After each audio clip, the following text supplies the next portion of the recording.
আসসালামু আলাইকুম। অ্যাটলাস কোপকো কম্প্রেসরে যদি অ্যালার্মটি আসে, দেখেন মেইন মোটর কনভার্টার অ্যালার্ম, তাহলে কি করবেন এবং কিভাবে এই সমস্যার সমাধান করবেন তা আজকের ভিডিওতে সম্পূর্ণ দেখিয়ে দিচ্ছি। এখানে ক্লিক করলে দেখেন ফল্টের একটা কোড দেখাবে। ফল্টের কোডটি হচ্ছে 24844। এই কোডটি চেক করে নেবেন যে এই কোডটি কিনা এই অ্যালার্মটি আসলে।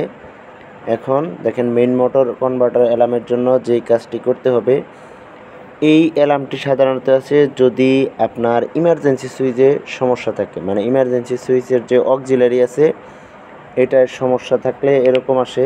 আপনি একবার ইমার্জেন্সি সুইচ মেরে আবার অন করে উঠিয়ে নেবেন। আর কম্প্রেসরের যে ইন্টারকুলার আফটার কুলারের যে রেডিয়েটরগুলো আছে এগুলা সুন্দর করে পরিষ্কার করে দিবেন।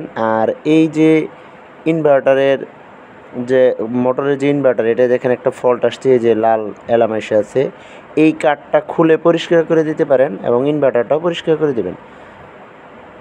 এই কার্ডটা এই যে উপরের দুটো এলেঙ্কি বোল্ট আছে, এই দুটা বোল্ট খুললেই এই কার্ডটা বের করা যাবে।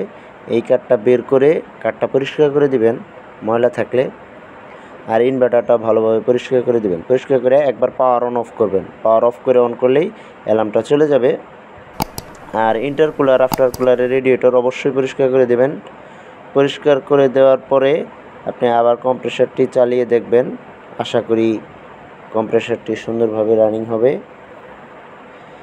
এই ধরনের অ্যালার্ম আসলে বেশিরভাগ সময় হয় এই ইন্টারকুলার আফটার কুলারের রেডিয়েটর অনেক ময়লা থাকে, আর দ্বিতীয়ত ইনভার্টারের কার্ডটা ময়লা হলে ওভারহিট হয়ে গেলেই মেন মোটর কনভার্টার অ্যালার্ম আসে। যেহেতু এটা ইনভার্টার রিলেটেড অ্যালার্ম, তাই এটা পরিষ্কার করবেন।